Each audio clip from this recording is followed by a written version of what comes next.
notamment. Donc, moi, je pense que la République doit être au-dessus des individus. Nous devons placer notre Constitution au-dessus de nos ambitions politiques. Et je crois qu'il y a encore moyen de respecter la République. Vous me rappelez, quand vous parlez de la démission, l'épisode de Mobutu avec le Richard San qui sont venus. On a demandé à Mobutu de démissionner avant la phase de Utenika. Mobutu a dit non. Bon, ça n'engage que Mobutu. Encore que je ne fais pas ces parallélismes-là. Aujourd'hui, oui, nous avons une constitution. Mobutu était un dictateur. Ok? Joseph Kabila, en impulsant l'ouverture démocratique, sur la base de cette constitution, a démontré qu'il voudrait s'engager dans la construction d'un État de droit démocratique. Alors, il ne faudra pas que lui-même détruise ce qu'il a construit. C'est cela mon problème et toute ma peine. Donc, en respectant la Constitution, il sera, comme cette femme de la Bible qui a démontré, qui nous a permis de démontrer la sagesse du roi Salomon. En se disputant l'enfant, bon, il dit, moi, j'ai eu ces douleurs d'enfantement. Je connais, j'aime mon enfant. Je ne souhaite pas que l'enfant soit coupé en deux. Donc, parce qu'en coupant l'enfant en deux, il va mourir. Donc, c'est la même loyauté vis-à-vis de son enfant, de sa progéniture, que nous demandons à Joseph Kabila vis-à-vis de la République. Donc, il peut, en démissionnant, faire comme cette femme qui a prouvé qu'elle était la véritable mère de l'enfant. Nous sommes dans un roi, je crois, 3, 16 à 23. Vous êtes un si bon religieux, un si bon exégète, mais catholique. Soyons dans le contexte. Vous croyez que pour parler du centre interdiocésain peuvent déboucher, entre autres, sur une probable démission du président de la République? Si les gens se sensibilisent mutuellement au respect strict et absolu de la Constitution, on arrivera à cela. Alors, il faudra également que nos compatriotes de la majorité, ceux qui veulent ou qui s'acharnent à induire le président Joseph Kabila en erreur, puissent aussi s'élever, se sévrer de cette boulimie de pouvoir. J'y suis et j'y reste. Non, dans la République, dans une démocratie, ce n'est pas cela. Il faut faciliter l'alternance politique au sommet de l'État. Et ils aideront le président Joseph Kabila à être loyal vis-à-vis de la République. Vous avez invoqué le cas du maréchal Mobutu. Ça peut aussi nous servir de repère historique pour éclairer notre marche de la nation, la marche de notre nation à travers notre implication dans le jeu politique. Il y a eu des turiféraires du temps du maréchal Mobutu qui le convainquaient même qu'il était devenu le messie des Aïrois. Qu'après Dieu, même le peuple ne vaut rien devant le maréchal. Ok? Mais qu'est-ce que le maréchal est devenu? Qu'est devenu ce peuple aujourd'hui? Et que sont devenus ceux qui trompaient le maréchal Mobutu en lui disant qu'il était au-dessus du peuple, au-dessus de la Constitution, au-dessus de la République. Il ne faudra pas que les mêmes causes produisent les mêmes effets. Aujourd'hui, s'il y a sincèrement, je ne suis contre personne, et j'ai beaucoup de respect pour mon aîné Trifon, qui est Moulumba. Mais je dis, et ça engage mon opinion, en âme et conscience, si à ce jour, dans la marche vers une démocratie, on doit traiter un président de la République d'un désir, ça devient grave. Ça devient grave. C'est plus que ce qu'on a vécu dans la Deuxième République. Donc, il faut aider Joseph Kabila à rester loyal vis-à-vis de la République, vis-à-vis du peuple. Ce peuple n'a pas de problème avec son président. Ce peuple dit simplement que c'est lui qui est souverain. Et la manière de reconnaître la souveraineté du peuple, c'est de respecter la Constitution. Et cette souveraineté est consacrée à l'article 5 de la Constitution. Le peuple ne voudrait pas galvauder à cause de conciliabules politiques sa souveraineté. Des gens qui se retrouvent pour parler politique, pour violer la Constitution, le peuple dit non. Et je crois que nous sommes en train de nous inscrire dans le camp du peuple. Si le pourparler qui bénéficie des bons offices de la CENCO, arrive à outrepasser ou à passer outre la Constitution, je pense que le peuple sera en droit de dire, même vous du Rassemblement, même vous UDPS, même vous Etienne Tshisekedi, vous avez la propension de violer la Constitution, nous ne sommes plus avec vous. Donc il faut qu'on arrive à cette démystification. À ce moment-là, ça va remettre les gens dans le principe de la redevabilité et de la responsabilité. Nous sommes en train de voir, c'est par le résultat que nous allons juger tous les arbres, hein, par leurs fruits que nous allons apprécier les arbres qui sont dans ce pourparlers. Des fruits juteux, délicieux. Mais juteux, délicieux, ici, veut dire le strict respect de la Constitution. D'accord. Voilà ce que je constate. Vous avez la verve locutoire. Vous avez la réflexion. Merci. Mais Raphaël Drahi, qui est un professeur de philosophie politique, dit que il faut que la réflexion soit menée là où se prennent ou là où se prend la grande décision, là où se prennent les grandes décisions. Mais je constate que vous réfléchissez nation, vous réfléchissez pays, mais vous êtes absent là où se jouent les grands enjeux. Comment entendez-vous former véritablement ou réformer les choses? Le professeur, parce que vous avez cité un professeur, Raphaël Drahi. Le professeur Célestin Kabuya Lumuna Sando. Tout à fait. Ok? Vous connaissez sa notoriété. Très bien. Nous dit, chaque citoyen doit apprendre à faire une démocratie participative. Cela veut dire, partout où il se trouve, il doit exprimer, donner son expression par rapport aux enjeux fondamentaux de la République. Je préférerais bien suivre Célestin Lumuna et Kabuya, pardon, Kabuya, excusez-moi, qu'il me pardonne le lapsus. Célestin Kabuya Lumuna, dans cette approche, en disant que le Front républicain des centristes s'exprime, a saisi la Cinco, a soumis à la Cinco son analyse par rapport aux 6 points qui ont été retenus. Des divergences. De divergences. Nous espérons fortement que nos compatriotes qui sont dans ces pourparlers voudront aussi l'exploiter parce que, au fait, même les 70 millions de Congolais, nous n'allons pas prétendre participer à un forum. Nous pouvons ne pas être là, nous ne sommes pas opportunistes. Hein, comme nous voyons certains compatriotes, lorsqu'il n'est pas là, cela veut dire que non, le forum ne vaut. Non. Nous allons juger de la pertinence de ce forum par le résultat.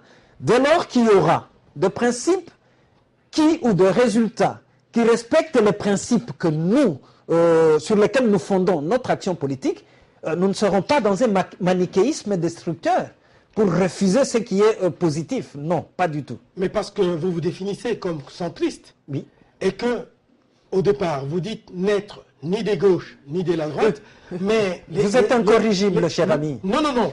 Nous, dans notre approche du centrisme, nous refusons l'approche géométrique. Parce que je ne vois pas le centriste, pardon, ceux de gauche ou de droite, défendre une position qui soit centriste. Ils vont défendre la position des gauches, ils vont défendre la position des droites, mais pas nécessairement celle du centre. Je voudrais que l'opinion qui suit cette émission nous comprenne. Il y a une exigence de pédagogie. Les opérateurs politiques congolais aiment pêcher par mimétisme aveugle, c'est-à-dire copier ce qui s'est fait ailleurs sans reformater et donner un contenu par rapport à la situation de notre société. Ici, le centrisme que nous prenons, nous avons dit par rapport aux valeurs. Puisque la pratique politique à la congolaise peine à mettre le citoyen au centre de préoccupation, nous allons essayer de nous évertuer à placer le Congolais au centre de préoccupation. Je prends un exemple. C'est là où vous devez mener des actions concrètes. Tout à fait. Pour que les choses changent. Concrétude des actions. Par rapport au débat actuel, je prends un exemple.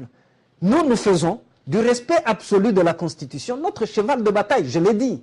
Alors, celui, qu'il soit de la majorité ou de l'opposition ou du rassemblement, qui ne respecte pas la Constitution, qui ne se bat pas ou qui ne pose pas des actes de nature à assurer le respect strict de notre Constitution du 18 février 2006, alors celui-là, il nous trouvera en opposition par rapport à lui, qu'il soit du Rassemblement, qu'il soit de la majorité. Celui qui préconise le strict respect de la Constitution, qu'il se positionne aujourd'hui dans tel ou tel autre cas, se trouvera en adéquation ou en communion avec nous. Voilà pourquoi nous ne voulons pas cette fixation. Les gens vont s'y habituer parce que nous allons remplir cette exigence pédagogique de faire comprendre les gens. Quand notre centrisme, ce n'est pas ni à gauche ni à droite et finalement même pas au centre. C'était ça, le slogan de Mobutu. Voilà, donc c'est pas ça. Alors, nous, c'est par rapport aux valeurs. Donc, s'il y a des valeurs qui sont respectées, tant mieux. Nous avons une communion. S'il n'y a pas de valeurs qui sont respectées, alors à ce moment-là, nous sommes en désunion par rapport à ceux qui seront auteurs de pareille attitude. Alors, nous sommes en train d'amorcer l'atterrissage de cette émission, mais il y a parmi les institutions celles dites d'accompagnement à la démocratie ou d'appui à la démocratie. CESAC, CENI.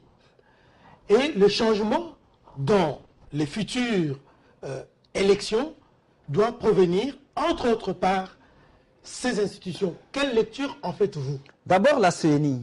La CENI a une faiblesse congénitale de sa politisation. Après, c'est pour cela qu'il ne faut plus suivre le schéma de Sun City. Après Sun City, la classe politique et sociale avait décidé d'impliquer tout le monde dans la CENI. Il y a des forces politiques. Aujourd'hui, il y a l'opposition, il y a la majorité, il y a la soi-disant société civile dans la CENI. La première des choses, pour que ça soit véritablement une institution d'appui à la démocratie, une institution citoyenne, nous devons nous battre pour la dépolitisation totale de la CENI. Pourquoi la présidence du bureau de la CENI ne peut pas être confiée à quelqu'un qui est dûment recommandé ou désigné par la CENCO? Parce qu'aujourd'hui, tout le monde s'accorde à saluer les bons offices de la CENCO, plutôt que envoyer de pieds noirs qui, soi-disant, étant de la société civile ou issus de confessions religieuses, mais qui, pratiquement, ont été portés par le politique. C'est une hypocrisie qu'il faut arrêter. Il faut dépolitiser totalement la CENI. C'est la même chose avec le CESAC. Le CESAC, aujourd'hui, souffre des interférences du ministère de la Communication et des Médias. Il y a certaines prérogatives du CESAC qui sont usurpées par ce ministère. La solution pour rendre le CESAC capable d'assumer ses missions constitutionnelles, nous n'inventons rien, serait d'imaginer aujourd'hui la suppression du ministère de la Communication et des Médias. À ce moment-là, c'est le CESAC qui commencera même à réguler la participation équitable de tous les courants politiques dans les médias publics. Mais tant que ça dépendra, tant que le comité de gestion de la RTNC notamment continuera à ployer sous la dictature du ministre de la Communication et des Médias, il ne faut pas espérer cette participation équitable de tous les courants politiques. Bon, écoutez, excusez le terme, dictature, mais en fait c'est pour dire les injonctions de ce ministère. Monsieur Okende, on va terminer par là. Il y a quelques années, je suis au Grand Hôtel Kinshasa avec le directeur actuel de Congo Web. Un ambassadeur m'appelle. Il me salue. Bonjour monsieur, bonjour. C'est vous le journaliste que nous voyons à la télé? J'ai dit oui. Il dit, ah, vous faites bien votre travail, mais je constate que la presse congolaise ne maîtrise pas véritablement les vrais enjeux de leur pays. J'y ai réfléchi, et j'y réfléchis encore, je ne trouve pas de réponse. Question, avez-vous l'impression que le dialogue qui se tient au centre interdiocésain touche véritablement sur le vrai enjeu de notre pays? On va terminer par là, et vous allez nous dire comment voyez-vous la République démocratique du Congo au lendemain du dialogue de bons offices de la CENCO? Ça me fait mal de constater que la lecture de ce diplomate est juste, judicieuse. C'est cela la triste réalité. Même beaucoup d'opérateurs politiques ou ceux qui se disent acteurs politiques ne maîtrisent pas les véritables enjeux politiques de notre pays. Et c'est ce qui est malheureux. Aujourd'hui, par rapport à ce dialogue, c'est pour parler sous les bons offices de la Synco, quel est le véritable enjeu? Quel est le véritable problème? L'enjeu, c'est l'alternance politique qui doit être démocratique au sommet de l'État. Et c'est pour cela qu'en rétablissant les responsabilités du président Joseph Kabila, il est démontré qu'il ne veut pas partir. Si aujourd'hui, en démissionnant, si aujourd'hui, en disant au peuple congolais, chers compatriotes, la Constitution a été violée pendant que j'étais garant de la nation et garant du respect de la Constitution. Il y a beaucoup d'articles. La nationalité, le chef de l'État arrive à nommer de personnes à nationalité douteuse ou à double nationalité, violant l'article 10 de la Constitution qui consacre l'unicité et l'exclusivité de la nationalité congolaise. Ça pose problème. Donc si aujourd'hui, il dit aux Congolais, la Constitution a été beaucoup malmenée, et c'est puisque la Constitution a été malmenée qu'il y a aujourd'hui même le décalage du cycle électoral qui est de 5 ans. Je démissionne. À ce moment-là, il permettra que l'alternance, dans le respect de la Constitution, puisse se faire. Et vous allez voir que la crise actuelle va s'estomper d'un seul coup et la restauration d'un véritable état de droit reprendra son cours normal. Donc le véritable enjeu, je me résume, réside à ce niveau-là. Et le 19 décembre? Le 19 décembre est un test de notre citoyenneté, de tout le monde, opérateurs politiques, peuple congolais aussi. Notre citoyenneté voudrait quoi? Qu'on respecte la Constitution. Et nous allons voir, d'abord en jugeant pour la classe politique engagée dans ces pourparlers, qui respectera la Constitution, ou ça sera un bal de chauve pour que le peuple sache qu'on est en train d'éviter sa souveraineté ou l'usurper.